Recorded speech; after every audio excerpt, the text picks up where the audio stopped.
वालेकुम व्यूअर्स, उम्मीद करता हूँ आप सब दोस्त खैरियत से होंगे। तो अगर आप कहते हैं कि कद्दू को फल लगता है और फूल गिर जाता है, तो मैं आज आपको तरीका बताता हूँ ऑर्गेनिक।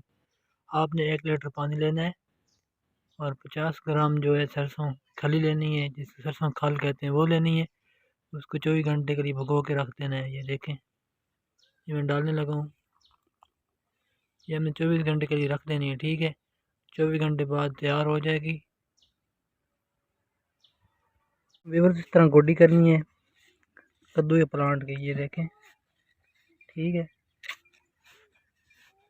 मूड से ज़रा दूर रहना है।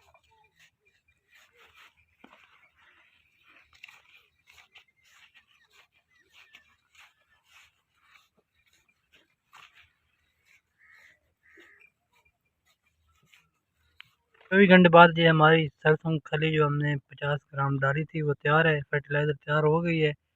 तो हमने जो अब तरीका करना है, 2 गिलास हमने लेने हैं पानी के और 2 गिलास इसके लेने हैं, ठीक है। और प्लांट में डाल देने हैं। कद्दू के प्लांट में, कद्दू जो फल नहीं लेता उसके लिए डालना है। ये 1 गिलास पानी हम डाल रहे हैं। ये दूसरा गिलास, ये सरसों खली का एक पहला गिलास है और ये दूसरा गिलास है, ठीक है व्यूअर।